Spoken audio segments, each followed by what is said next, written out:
नमस्कार दोस्तों, स्वागत है आप सबका हमारे इस चैनल पे। आज की इस वीडियो के अंतर्गत हम लोग क्या पढ़ने वाले हैं, भारतीय संविधान सभा के बारे में। यानी कि हम लोग पिछली वीडियो में पढ़े थे कि भारतीय संविधान का इतिहास किस तरह से रहा है, संक्षिप्त में यानी कि शॉर्ट में थोड़ा सा हमने डिटेल पढ़ लिया है, अच्छे से समझ चुके हैं उसको। अब इस वीडियो के अंतर्गत हम लोग भारतीय संविधान सभा के बारे में पढ़ेंगे कि भारतीय संविधान सभा की बैठक हुई, किस तरह से गठन किया गया, किस तरह से कौन कौन व्यक्ति इसके अंतर्गत उनका क्या क्या योगदान रहा, अलग अलग जैसे जवाहरलाल नेहरू हो गए, अम्बेडकर जी हो गए और अलग अलग जितने भी अलग अलग संविधान सभा की समितियां बनाई गई थी, तो उनका समितियों में किस तरह से योगदान रहा। और इसके अंतर्गत हम ये भी देखेंगे कि संविधान सभा की प्रमुख समितियां और उनके अध्यक्ष कौन कौन से थे। ये सब इंपॉर्टेंट क्वेश्चन हैं, यहाँ से पूछे जाते हैं। और इसी के साथ साथ हम लोग स्वतंत्र भारत का पहला मंत्रिमंडल भी देखेंगे कि किसको क्या बनाया गया था, जवाहरलाल नेहरू क्या बनाया गया था, खाद्य मंत्री किसको बनाया गया था। ये सब क्वेश्चन यहाँ से बहुत सारा क्वेश्चन पूछे जाते हैं। तो ये वीडियो जो है हमारा काफ़ी इंपॉर्टेंट वीडियो होने वाला है। इसको आप लोग बिना स्किप करे देखेंगे। जो क्वेश्चन इंपॉर्टेंट नहीं होंगे उसको मैं ज़्यादा डिटेल में नहीं जाऊँगा, जो क्वेश्चन इंपॉर्टेंट होंगे, जो पॉइंट इंपॉर्टेंट होंगे उसको मैं डिटेल से बताऊँगा। तो विदाउट वेस्टिंग एनी टाइम चलो शुरू करते हैं।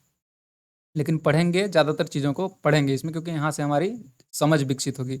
जब और आगे जब हम लोग बहुत आगे जाएंगे तो वहाँ पे सिर्फ रटने वाली चीज़ें आ जाएंगी, समझ वाली चीज़ें बहुत कम हो जाती हैं। बट यहाँ पे आपको बहुत सारी चीज़ें समझने की ज़रूरत है। सुनो मेरी बात, देखो। कैबिनेट मिशन की संस्तुतियों के आधार पर भारतीय संविधान का निर्माण करने वाली संविधान सभा का गठन जुलाई 1946 में किया गया। तो जब कैबिनेट मिशन भारत आया था, जो ब्रिटेन ने भारत को स्वतंत्र करने के लिए कैबिनेट मिशन बना के बोला था कि कैबिनेट मिशन हम भेज रहे हैं यहाँ से, आप इसके हिसाब से संविधान सभा का अपना खुद बनाइए और अपने हिसाब से जैसा देश को स्वतंत्र किया जाना है तो उसके हिसाब से करिए। तो जब कैबिनेट मिशन भारत आया तो उसके बाद में संविधान सभा का गठन किया गया। कब किया गया? जुलाई 1946 में। तो बस आपको यहाँ से क्वेश्चन पूछा नहीं जाएगा, लेकिन ये आपको थोड़ा बहुत पता होना चाहिए कि जुलाई के आसपास 1946 में गठन हो गया किसका? संविधान सभा का। क्योंकि हमारा भारत कब आज़ाद होने वाला था? 15 अगस्त 1947 को। ठीक है ना? तो आपको ये हल्का पता होना चाहिए कि उससे कितना समय पहले हो रहा है। ये देख रहे हैं, एक साल पहले मान लीजिए 1946 में हो रहा है। अगस्त है तो ये जुलाई है, बस एक ही महीने का डिफरेंस है। तो ये आपको एक साल पहले मान लीजिए जब भारत आज़ाद होने वाला था तो कैबिनेट मिशन आया था, उसके बाद से संविधान सभा का गठन हुआ। जिसके जो ये यहाँ से क्वेश्चन पूछा जाता है कभी कभी, तो इसको भी आपको ध्यान रखना है। कैबिनेट मिशन के सदस्य कौन कौन से थे? तो sir Stafford Cripps, lord Pethick Lawrence और एवी अलेक्जेंडर। तो इन तीनों का नाम आपको थोड़ा बहुत याद रखना है। किसका कैसे नाम रखेंगे इसको याद? स्टेफर्ड क्रिप्स, पैथिक लॉरेंस और एवी अलेक्जेंडर। ये तीन व्यक्ति जो है कैबिनेट मिशन के सदस्य के रूप में आए थे। ये मतलब ये ब्रिटिश ही थे, अंग्रेज ही थे ये लोग तीनों, ठीक ना? उनको आपको इस तरह से हल्का फुल्का याद रखना है। भारत के लिए संविधान सभा की रचना है तो संविधान सभा का विचार सर्वप्रथम स्वराज पार्टी ने 1924 में प्रस्तुत किया था। इसका मतलब क्या हुआ? जब स्वराज पार्टी जब बनी थी 1923 में, तो उसका जो अलग अलग बैठक होते थे स्वराज पार्टी की, आपको पता होगा स्वराज पार्टी की स्थापना मोतीलाल नेहरू ने 1923 में करी थी। तो यहाँ पे क्या होता है कि उसके बाद उन्होंने अलग अलग चीज़ें पूर्ण स्वराज की भी मांग करी 1928 में। लेकिन उसके बीच में जब है 1924 में उन लोगों को ये बात समझ में आ गई थी, अपने इंडिया के जो लोग थे, अलग अलग पॉलिटिशियन थे, तो उन लोगों की ये बात समझ में आ गई थी कि हमको अगर देश को स्वतंत्र कराना है, तो देश को अगर चलाना है तो हमको संविधान की आवश्यकता पड़ेगी। तो संविधान की आवश्यकता पड़ने के हिसाब से ही संविधान सभा की बैठक बनाने का विचार उनके मन में जो है, दिमाग में, ये 1924 के अंदर ही आ गया था स्वराज पार्टी के। ठीक है, अब देखो हम लोग आगे देखते हैं। ये मतलब याद करने वाली चीज़ नहीं है, यहाँ से क्वेश्चन नहीं पूछा जाएगा, बट ये आपको पता होना चाहिए। देखो, संविधान सभा के सदस्यों की कुल संख्या कितनी थी? 389 निश्चित की गई, जिसमें से 292 ब्रिटिश प्रांतों के प्रतिनिधि थे, 4 चीफ कमिश्नरी क्षेत्रों के थे। चीफ कमिश्नरी मतलब ये ब्रिटिश के जो उनका मतलब टोटल उनके कब्जे में था, ये ब्रिटिश प्रांत था। 292 मतलब पूरा जो बाकी जो कम एरिया में, मतलब ऐसा समझिए कि मतलब ज़्यादा इसमें नियंत्रण नहीं था, ये जो थे मेन एरिया था, मतलब ऐसा समझिए कि क्या बोलते हैं, राष्ट्रीय राजधानी, इस तरह से। बाकी 93 देसी रियासतें प्रतिनिधि थी। तो ये कुछ बातें हो गई। मिशन योजना के अनुसार 1946 ईस्वी में संविधान सभा का चुनाव हुआ। ठीक है भाई, चुनाव हो गया। इसमें से एक पॉइंट इसको सुन लो आप। कुल 200 मतलब 389 सदस्यों में से प्रांतों के लिए 296 सदस्यों के लिए चुनाव हुए, जिन्हें विभिन्न प्रांतों की विधानसभाओं द्वारा चुना गया था। ठीक है, और इसमें कांग्रेस के कितने सदस्य थे? 208, और मुस्लिम लीग के 73 एवं 15 जो है अन्य दलों से तथा स्वतंत्र उम्मीदवार निर्वाचित हुए। तो बस आपको थोड़ा ये ध्यान रखना है कि कांग्रेस से 208 के आसपास, 208 ही एग्जैक्ट, और मुस्लिम लीग से 73 और 15 जो है अन्य दलों से स्वतंत्र उम्मीदवार जो है निर्वाचित हुए थे इसके अंतर्गत। ठीक ना? तो और आगे बढ़ते हैं हम लोग। बस एक बात पहले ध्यान से सुन लीजिए, मैं कुछ बोलना चाहता हूँ आपको कि आपको वीडियो को टेंशन लेके नहीं देखना है, बहुत ही ज़्यादा रिलैक्स होके बस आपको सुनना है, ज़्यादा याद करने की कोशिश नहीं करनी है, बस कुछ नहीं करना है, बस आपको रिलैक्स होकर सुनना है। जो पॉइंट इंपॉर्टेंट होंगे मैं उसको खुद आपको याद करवा दूंगा और आपको बताऊंगा कि हाँ ये पॉइंट इंपॉर्टेंट है, आपको किसी भी हाल में याद रखना ही है। तो इस तरह से आपको चीज़ें समझ में आ जाएंगी, इस चीज़ की पूरी मतलब ऐसा मैं पूरा उम्मीद करता हूँ। अगर नहीं समझ में आता है तो फिर क्या कर सकते हैं, फिर तो समझ में आना ही चाहिए, आप ध्यान से सुनो फिर, ठीक है ना। देखो, 9 दिसंबर 1946 को संविधान सभा की प्रथम बैठक नई दिल्ली स्थित काउंसिल चैम्बर के पुस्तकालय भवन में हुई। मतलब संविधान सभा की प्रथम बैठक कब हुई, तो ये आपको पता होना चाहिए कि संविधान सभा की प्रथम बैठक हुई थी 9 दिसंबर 1946 में। और इसी 9 दिसंबर 1946 में ही इनको जो है बुजुर्ग डॉक्टर सच्चिदानंद सिन्हा को अस्थायी सदस्य नियुक्त किया गया था, संविधान सभा का सदस्य नहीं अध्यक्ष नियुक्त किया गया था, सॉरी। तो यहाँ पे आपको ये बस ये पॉइंट ध्यान रखना है, ये जो है ना उसको पूरा ही याद रखना है। 9 दिसंबर 1946 को संविधान सभा की प्रथम बैठक नई दिल्ली में आयोजित हुई। और कहाँ पे उसके अंतर्गत स्पेसिफिक अगर पूछा जाए तो काउंसिल चैम्बर के पुस्तकालय भवन में हुई। इसमें सभा के सबसे बुजुर्ग जो उस समय सदस्य थे डॉक्टर सच्चिदानंद सिन्हा, इनको अस्थायी अध्यक्ष चुना गया था इस सभा के बैठक के लिए, क्योंकि भाई पहले से इनको कुछ डिसाइड नहीं था कि किसको अध्यक्ष बनाया जाना है। तो यहाँ पे वरिष्ठता के बुजुर्ग बुजुर्ग की दृष्टिकोण से सच्चिदानंद सिन्हा को पहले बनाया गया था, ठीक ना। मुस्लिम लीग ने इस बैठक का बहिष्कार किया और पाकिस्तान के लिए बिल्कुल अलग संविधान की मांग प्रारंभ कर दी इस संविधान सभा में, कि उन्होंने बोला कि हमको क्या है, अलग संविधान सभा बनानी है, हम अपने हिसाब से अलग अलग संविधान बनाएंगे। और उन्होंने पाकिस्तान की मांग तो 1940 में ही कर दी थी, लेकिन जब ये कैबिनेट मिशन जब आया तो जब संविधान सभा बन रही थी, संविधान बनाने के लिए लोग बात कर रहे थे किस तरह से क्या क्या चीज़ें होनी चाहिए, तो इसमें भी मुस्लिम लीग ने बोल दिया कि हमको अलग संविधान सभा अपनी बनानी है। तो क्वेश्चन यहाँ से जो पूछा जाता है कि संविधान सभा की पहली बैठक कब हुई थी, तो 9 दिसंबर 1946। दूसरा क्वेश्चन पूछा जाता है कि संविधान सभा का अस्थायी अध्यक्ष किसे बनाया गया था, तो डॉक्टर सच्चिदानंद सिन्हा को बनाया गया था। ये बस आपको एक पॉइंट और ये 2 पॉइंट याद रखनी है, ठीक है। नेक्स्ट देखो, बाद में जो है इनको हटा करके डॉक्टर सच्चिदानंद सिन्हा को 2-3 दिन बाद ही इनकी ये रह पाए थे, फिर उनके बाद डॉक्टर राजेंद्र प्रसाद जी को अस्थायी अध्यक्ष नियुक्त कर दिया गया था। तो आगे पॉइंट मिलेगा तो मैं इसको बताऊंगा आपको, अभी पहले सुनो इसको। हैदराबाद एक ऐसी देसी रियासत थी जिसके प्रतिनिधि संविधान सभा में सम्मिलित नहीं हुए थे, क्योंकि हैदराबाद तो आज़ादी के बाद भी पता है आपको कि नहीं सम्मिलित हुई थी भारत के अंतर्गत। तो इसको क्या बोलते हैं, ऑपरेशन पोलो के अंतर्गत सैन्य कार्यवाही के थ्रू अपने देश में शामिल किया गया था। ये पॉइंट भी आगे मिलेगा, हम लोग इस पर डिटेल में बात करेंगे, अभी आप सुनो बस। देखो नेक्स्ट पॉइंट देखते हैं हम लोग।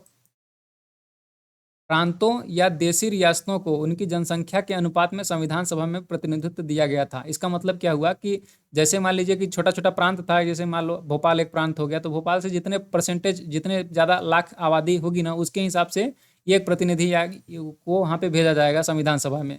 तो इसका अनुपात था, मतलब अगर 10 लाख लोग हैं जहाँ पे किसी प्रांत में, तो वहाँ से सिर्फ एक व्यक्ति को उसका मतलब संविधान सभा के अंतर्गत भेजा जाएगा वहाँ पे पार्टिसिपेट करने के लिए। तो ये सब कुछ बातें थी, बेसिक पता होना चाहिए आपको। प्रांतों का प्रतिनिधित्व मुख्यतः 3 प्रमुख सदस्यों की जनसंख्या के आधार पर किया गया था। ये समुदाय थे मुस्लिम, सिख और साधारण, यानी कि 3 आधार पर इसको डिवाइड किया गया था कि प्रतिनिधित्व किस तरह से करेंगे, जो आपके संविधान सभा में बैठने वाले जो लोग जाएंगे तो किस आधार पर जाएंगे, तो 3 भागों में उनको डिवाइड किया गया था। ये सब कोई इंपॉर्टेंट नहीं है एग्जाम दृष्टिकोण से, बस आपको बेसिक इन्फॉर्मेशन के लिए पता होना चाहिए। अब हम लोग यहाँ पे देखेंगे क्या, संविधान सभा के प्रमुख समितियाँ और उनके अध्यक्ष। यहाँ से हमारा मेन पॉइंट स्टार्ट होता है। एक पॉइंट मैंने ये 2 पॉइंट बताए। 9 दिसंबर 1946 ध्यान रखना है, संविधान सभा की पहली बैठक, और उसके अस्थायी सदस्य डॉक्टर सच्चिदानंद सिन्हा। तो यहाँ से हम लोग जो ऊपर से सबसे पढ़ते आ रहे हैं, वहाँ पे सिर्फ एक ही बात आपको इतना ध्यान रखना है, ठीक है। अब हम लोग आगे देखेंगे, जस्ट सेकेंड, ठीक है। तो सुनो मेरी बात, यहाँ पे क्या है, संचालन समिति के अध्यक्ष कौन थे, और संघीय संविधान समिति, प्रांतीय संविधान समिति, प्रारूप समिति, संघ समिति, ये जितने भी पॉइंट है ना, ये सब आपको याद करने हैं। और याद कैसे होगा, या बस सुनने से याद होगा। देखो कुछ इसको रिलेट करने की भी कोशिश करना, देखना याद हो जाएगा अभी। संचालन समिति के अध्यक्ष कौन थे, डॉक्टर राजेंद्र प्रसाद। ये क्वेश्चन पूछा जाता है, संचालन समिति के कौन अध्यक्ष थे, तो डॉक्टर राजेंद्र प्रसाद। संघीय संविधान समिति के अध्यक्ष कौन थे, तो डॉक्टर पंडित जवाहरलाल नेहरू जी थे। प्रांतीय संविधान समिति, प्रांत माने छोटे छोटे एरिया की संविधान समिति, उसका जो देख रेख करने वाले कौन थे, तो सरदार वल्लभ भाई पटेल जी थे। प्रारूप समिति के अध्यक्ष कौन थे, डॉक्टर भीमराव अंबेडकर। और संघ शक्ति समिति के अध्यक्ष कौन थे, पंडित जवाहरलाल नेहरू। और यहाँ पे एक पॉइंट है, इसको पढ़ लेते हैं। मौलिक अधिकारों एवं अल्पसंख्यकों संबंधी परामर्श समिति सरदार वल्लभ भाई पटेल को, राष्ट्रध्वज संबंधी तदर्थ समिति डॉक्टर राजेंद्र प्रसाद। इसमें से आपको मुख्य जो याद रखना है, ये आपको 2-3 ध्यान रखने हैं। देखो, प्रारूप समिति, संघीय संविधान समिति और संचालन समिति। संचालन समिति, प्रारूप समिति और संघीय संविधान समिति, इनको अगर आपको याद करना है, सबसे पहले तो आपको इनके अंदर डिफरेंस पता होना चाहिए कि इसका मतलब क्या है।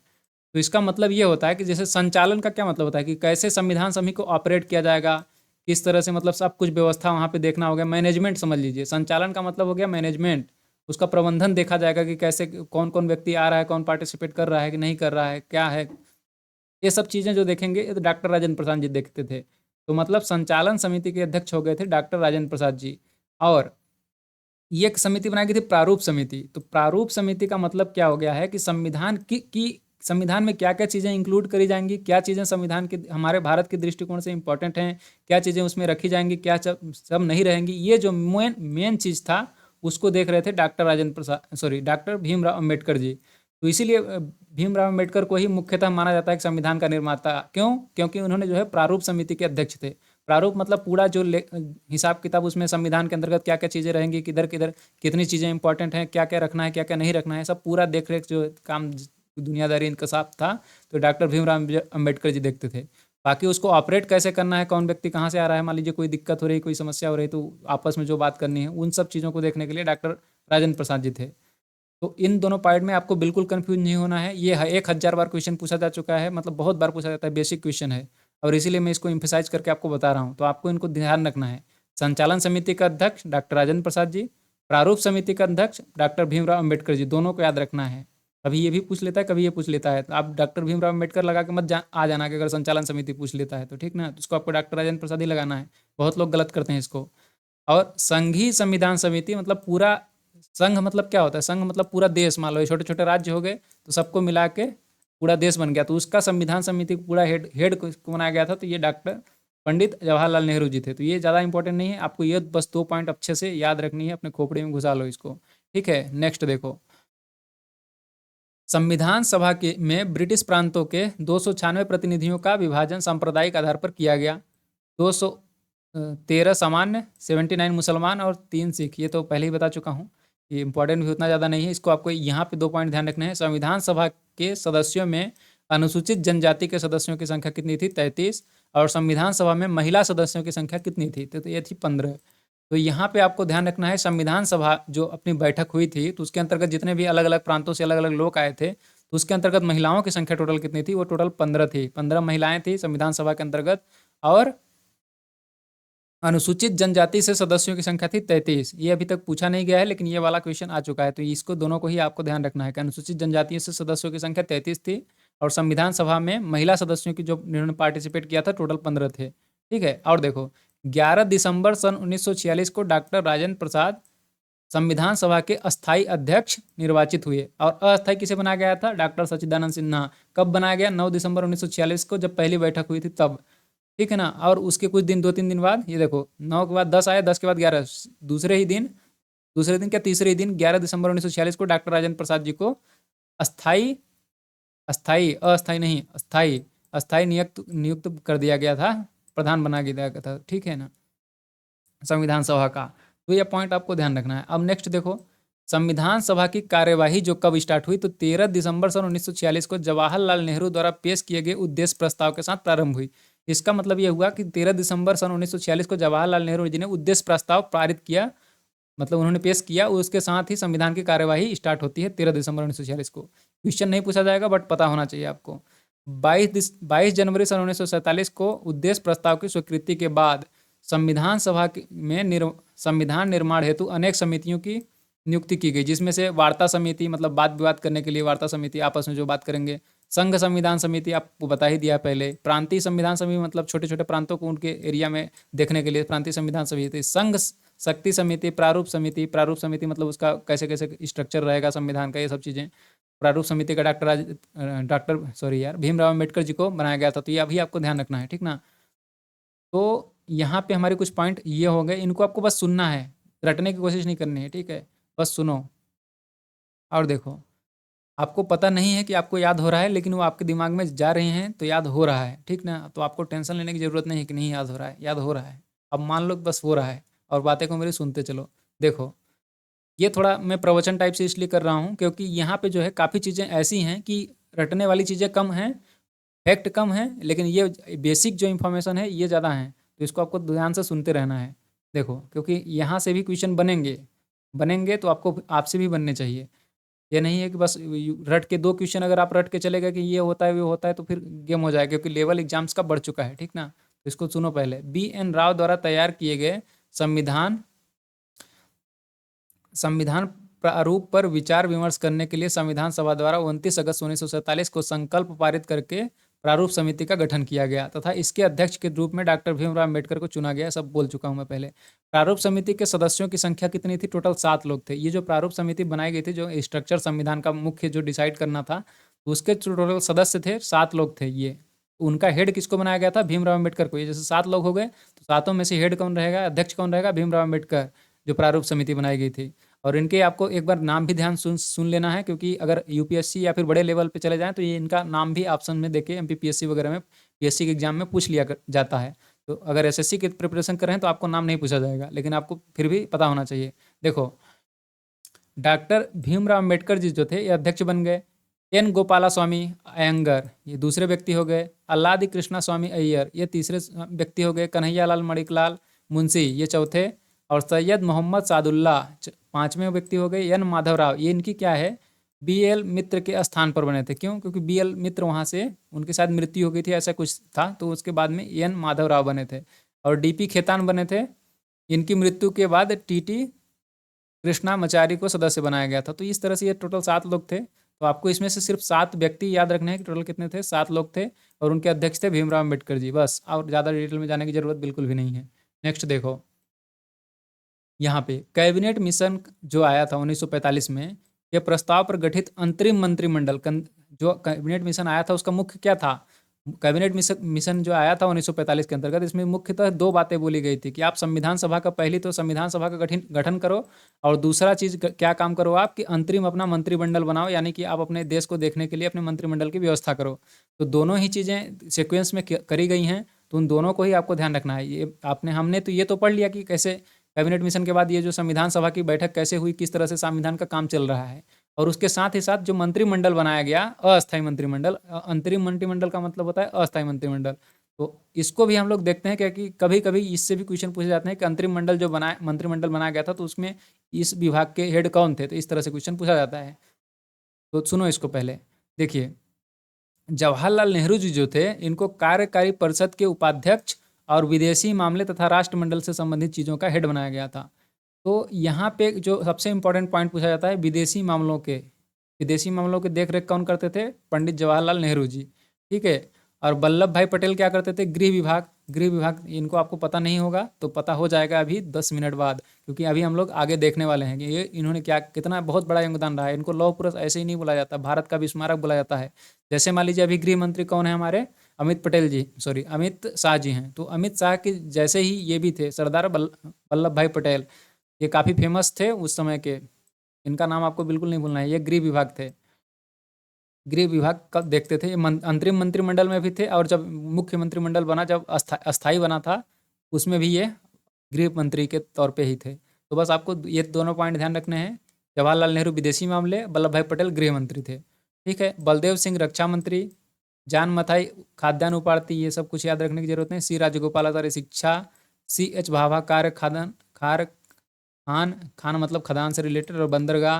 राजेंद्र प्रसाद जी को खाद्य एवं कृषि से बनाया गया था। आसफ अली को रेलवे, जगजीवन राम को श्रम। देखो, यहाँ पे आपको बस ये ध्यान रखना है, 2 ध्यान रखना है, और थर्ड आपको डॉक्टर राजेंद्र प्रसाद जी का ध्यान रखना है। बस बस इससे ज़्यादा कुछ नहीं ध्यान रखना है, ठीक ना। तो जवाहरलाल नेहरू विदेशी मामले, सरदार वल्लभ भाई पटेल गृह, डॉक्टर राजेंद्र प्रसाद खाद्य और कृषि मंत्री बनाया गया था। और इस मंत्रिमंडल में शामिल मुस्लिम लीग के जो सदस्य थे, ये 5 सदस्य थे मुस्लिम लीग के। तो इनको भी कुछ विभाग दिया गया था, जैसे कि लियाकत अली खां को वित्त विभाग दिया गया था। R.I. चुंदरीगर को वाणिज्य विभाग दिया गया था। अब्दुल रब नस्तर को संचार विभाग, जोगेंद्र नाथ मंडल जी को विधि, और गजानतर अली खां को स्वास्थ्य विभाग, ये सब दिए गए थे। तो इनको आपको ज़्यादा याद करने की जरूरत नहीं, बस। अब हम लोग देखते हैं आगे, ठीक है। Just second. देखो, देश विभाजन के बाद संविधान सभा का पुनर्गठन जब देश का विभाजन हो गया था तो संविधान सभा का मुस्लिम लीग के लोग तो उधर चले गए पाकिस्तान में, तो उसका फिर से संविधान सभा का पुनर्गठन किया गया 31 अक्टूबर 1947 को। समझ रहे हो? जब भारत का विभाजन हो गया तो पाकिस्तान में चले गए मुस्लिम लीग वाले लोग, तो भाग फिर से संविधान सभा का पुनर्गठन करना पड़ा। तो यहाँ पे क्या हुआ उसमें, 31 दिसंबर 1947 को संविधान सभा के सदस्यों की कुल संख्या, ये सब कुछ पता, ये आपको रटने की जरूरत नहीं है, छोड़ो इसको। हम लोग आगे देखते हैं यहाँ पे कोई इंपॉर्टेंट पॉइंट है क्या। हाँ, ये पॉइंट है इंपॉर्टेंट, इसको आपको ध्यान रखना है। देखो, संविधान सभा में संविधान का प्रथम वाचन कब हुआ था? पहली बार, जैसे मतलब संविधान अब तो लिख लिया गया अपना इंडिया का, तो उसको जो है पढ़ के संविधान सभा के अंतर्गत लोगों को सुनाया गया कि इस तरह से ये चीज़ें लिखी गई हैं, ऐसा हम लोग संविधान बना रहे हैं। तो ये जो प्रथम वाचन कब किया गया था, तो 4 नवंबर से लेकर 9 नवंबर 1948 तक चला था। ठीक है, 4 नवंबर से 9 नवंबर 1948 तक संविधान का प्रथम वाचन चला। इस तरह से दूसरा बार वाचन हुआ और 3 बार इस तरह से वाचन हुआ। संविधान सभा को, मतलब संविधान को लागू करने से पहले 3 बार इस तरह से पढ़ा गया उसको।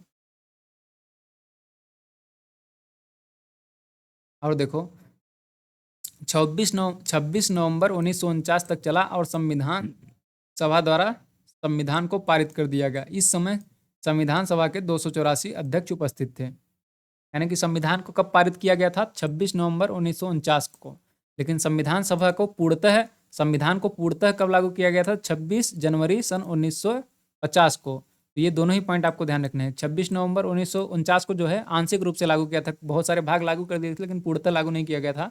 लेकिन 26 जनवरी को मेमोराइज करने के लिए, क्योंकि जो 1929 में जब हुआ था, कांग्रेस का पूर्ण स्वराज की मांग करी थी, तो उन्होंने 1929 वाले अधिवेशन में ही 26 जनवरी को उन्होंने 1930 को क्या बोले थे, अपन स्वतंत्रता दिवस मनाने की घोषणा करी थी। लेकिन 15 अगस्त को ही आज़ाद हो गया था भारत, तो इसको 26 जनवरी को मेमोराइज करने के लिए 26 जनवरी सन 1950 को संविधान को पूर्णतः लागू किया गया था। तो ये पॉइंट ऑलरेडी मैं हिस्ट्री में भी बहुत अच्छे से आपको बता चुका हूँ। हिस्ट्री अगर आपने नहीं देखा है तो वीडियो की लिंक डिस्क्रिप्शन में डली हुई है, हिस्ट्री भी पढ़ लीजिएगा अच्छे से, क्योंकि हिस्ट्री भी काफ़ी इंपॉर्टेंट है। हिस्ट्री से बहुत सारे क्वेश्चन आते हैं।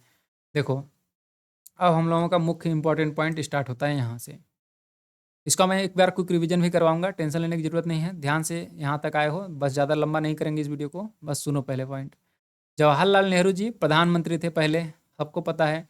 राष्ट्रमंडल तथा विदेशी मामले और वैज्ञानिक शोध, ये सब भी कार्यभार उन्हीं के हाथों में था। सरदार वल्लभ भाई पटेल को गृह मंत्री बनाया गया था, बता चुका हूँ। सूचना एवं प्रसारण, राज्यों के मामले या प्रांतों के मामले, ये सब देखते थे। डॉक्टर राजेंद्र प्रसाद, खाद्य एवं कृषि यहाँ पे भी था, खाद्य एवं कृषि यहाँ पे भी था डॉक्टर राजेंद्र प्रसाद को, ठीक ना। ये स्वतंत्र भारत का पहला मंत्रिमंडल है, यानी कि अंतरिम सरकार के बाद जब स्वतंत्र हो गया 1947, 15 अगस्त 1947 को, उसके बाद जो मंत्रिमंडल बना था उसमें ये लोग किस किस पद पे थे, ये क्वेश्चन पूछा जाता है, तो इसको आपको ध्यान रखना है। ये मौलाना अबुल कलाम आज़ाद शिक्षा मंत्री जी थे। डॉक्टर जान मथाई रेलवे और परिवहन मंत्री थे। भीमराव अम्बेडकर जी विधि मंत्री थे। विधि मतलब यही संविधान से रिलेटेड सारी चीज़ें। जगजीवन राम श्रम और सरदार बलदेव सिंह रक्षा मंत्री थे। राजकुमारी अमृता कौर स्वास्थ्य मंत्री थे। CH भाभा वाणिज्य। रफ़ी अहमद किदवई संचार विभाग के थे। और RK षणमुखम सेट्ठी वित्त मंत्री थे। डॉक्टर श्यामा प्रसाद मुखर्जी उद्योग एवं आपूर्ति मंत्री थे। PN गाडीवाल कार्य खान एवं ऊर्जा। देखो, इनको अब ये नहीं बोल सकता कि आपको यही पढ़ना है। क्यों? क्योंकि आप अपने देश में रह रहे हैं, तो आपका देश का जो पहला संविधान सभा कम से कम एटलीस्ट हुआ, जो प्रथम मंत्रिमंडल जो बना, उसमें कौन कौन व्यक्ति किस किस पोस्ट पे हैं थे, ये तो पता होना ही चाहिए। तो आपको इनको सबको एक दो बार फिर से पढ़ लेना है। वीडियो को पॉज करके इस बार एक बार ध्यान से रीड कर लीजिए। और जो मेन इंपॉर्टेंट है, जो जहाँ से पूछा जाता है क्वेश्चन, तो ये पूछे जाते हैं कुछ क्वेश्चन, मैं बता देता हूँ आपको। देखो, एक तो ये पूछा जाता है कि मोहम्मद अब्दुल कलाम शिक्षा मंत्री कौन थे। तो ये अबुल कलाम आज़ाद जी थे, अब्दुल नहीं बोलना है, अबुल कलाम आज़ाद जी थे शिक्षा मंत्री, ये पूछा जाता है क्वेश्चन। और अगर आप रेलवे का पेपर दे रहे हैं तो डॉक्टर जान मथाई पूछा जाता है कई बार। भीमराव अम्बेडकर आपको पता ही है, विधि। और यहाँ पे रक्षा मंत्री पूछा जाता है, सरदार बलदेव सिंह रक्षा मंत्री जी हो गए। और एक पूछा जाता है आपका वित्त मंत्री, जैसे अगर वित्त क्या बोलते हैं अपना बजट पास हुआ रहता है, तो आप बजट का जब पढ़ते होंगे करंट अफेयर में, तो आपको पता होगा कि RK षणमुखम सेट्ठी जी थे, इन्होंने ये पहले वित्त मंत्री थे, इन्होंने ही पहली बार बजट पेश किया था अपने विधानसभा के अंतर्गत। तो इनको आपको ध्यान रखना है कि RK षणमुखम सेट्ठी वित्त मंत्री हो गए, सरदार बलदेव सिंह रक्षा मंत्री हो गए, भीमराव अम्बेडकर विधि मंत्री थे, डॉक्टर जान मथाई रेलवे मंत्री थे, मोहम्मद अबुल कलाम आज़ाद शिक्षा मंत्री थे, डॉक्टर राजेंद्र प्रसाद कृषि एवं खाद्य, और सरदार वल्लभ पटेल जी गृह मंत्री थे, पता ही है। जवाहरलाल नेहरू जी तो प्रधानमंत्री थे ये नहीं पता तो क्या ही पता, ये सब पता होना चाहिए आपको, ठीक ना। अब हम लोग आगे देखेंगे। देखो, संविधान सभा को जब 26 नवंबर 1949 को संविधान सभा द्वारा पारित किया गया, तब इसमें कुल 22 भाग थे, 395 अनुच्छेद थे और 8 अनुसूचियाँ थी। अभी चेंज हो गई हैं, 22 भाग और 295 अनुच्छेद तो अभी भी हैं, अनुसूचियाँ बढ़ के 12 हो गई हैं। तो इन, हाँ यहाँ पे लिखा भी है, वर्तमान समय में 22 भाग, 395 अनुच्छेद और 12 अनुसूचियाँ हैं। तो क्वेश्चन दोनों से पूछा जाता है कि पहले जब पारित किया गया था 26 नवंबर 1949 को, तब क्या था। आपको इसमें से याद तो यही रखना है, 22 भाग हैं टोटल अपने संविधान के अंतर्गत, 395 अनुच्छेद हैं।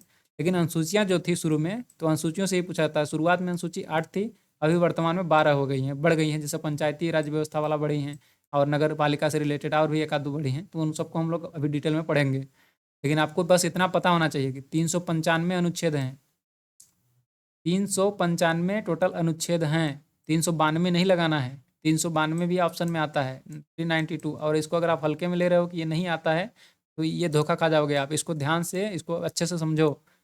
395 अनुच्छेद हैं अपने संविधान के अंतर्गत, इसको दिमाग में अच्छे से बैठा लो। और 22 भाग हैं और टोटल 12 अनुसूचियाँ हैं, ठीक है। अब हम लोग देखेंगे आगे। देखो, जब संविधान का कुल अनुच्छेदों में से 15, अर्थात ये जो दो चार हैं, क्या लिखा है, इनको पढ़ने की जरूरत नहीं है। इन से अनुच्छेदों को उसी समय लागू कर दिया गया था, कब, 26 नवंबर 1949 को। मैंने कुछ समय पहले ही बताया था कि कुछ पार्ट को मतलब आंशिक रूप से लागू कर दिया गया था 26 नवंबर 1949 को। लेकिन पूरी तरह से शेष अनुच्छेद जो बच गए, उसको 26 जनवरी 1950 को लागू किया गया था। तो ये सब भी पूरा बता चुका हूँ आपको। संविधान सभा की अंतिम बैठक 24 जनवरी 1950 में हुई थी। इसको भी आपको हल्का फुल्का पता होना चाहिए कि संविधान सभा की अंतिम बैठक 24 जनवरी 1950 को हुई थी, ठीक है। और देखो यहाँ पे क्या लिखा है, संविधान द्वारा किए गए कुछ कार्यों के बारे में पढ़ लेते हैं। इसने 1949 में राष्ट्रमंडल में भारत की सदस्यता का स्थापन किया। यानी कि भारत, ये क्वेश्चन पूछा जाता है कि भारत ने राष्ट्रमंडल देशों की सदस्यता कब स्वीकारी थी। यानी कि भारत राष्ट्रमंडल में राष्ट्रमंडल जो खेल होता है आपको पता होगा, तो राष्ट्रमंडल में कब शामिल हुआ था। तो ये आपको ध्यान रखना है, 1949 में शामिल हुआ था। 1947 में आज़ाद हुआ, 47 के बाद 48 आया, 48 के बाद 49 आया। मतलब आज़ाद होने के जस्ट एक साल बाद 47 में आज़ाद हुआ, 48 छोड़ के 49 में शामिल हो गया राष्ट्रमंडल में। राष्ट्रमंडल क्या है, उन देशों का एक ऐसा समूह जिस पे ब्रिटिश सरकार ने कभी न कभी शासन कर रखा था, तो उनका जो समूह हो उसी को राष्ट्रमंडल बोला जाता है। तो राष्ट्रमंडल की सदस्यता कब स्वीकार करी थी, तो 1949 में। ये पॉइंट आपको ध्यान रखना है कि 1949 में राष्ट्रमंडल में शामिल हुआ था भारत। इसने इसने मतलब संविधान सभा ने 22 जुलाई 1947 को राष्ट्रध्वज को स्वीकार किया था, और 24 जनवरी 1950 को राष्ट्रगान, और 26 जनवरी को 1950 को राष्ट्रगीत को अपनाया।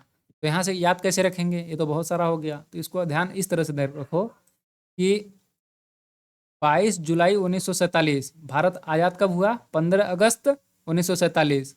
अगस्त से मतलब आज़ाद होने से कुछ समय जस्ट पहले ही, मतलब एक महीना पहले मान लो आप, जुलाई तो याद रखोगे ना कम से कम, जुलाई के बाद अगस्त आता है, तो अगस्त में आज़ाद होने से एक महीने पहले ही, यानी 22 जुलाई 1947 को राष्ट्रध्वज को अपना लिया था। राष्ट्रध्वज सबसे पहले अपनाया, उसके बाद राष्ट्रगान को अपनाया कब, 24 जनवरी 1950 को, ठीक है।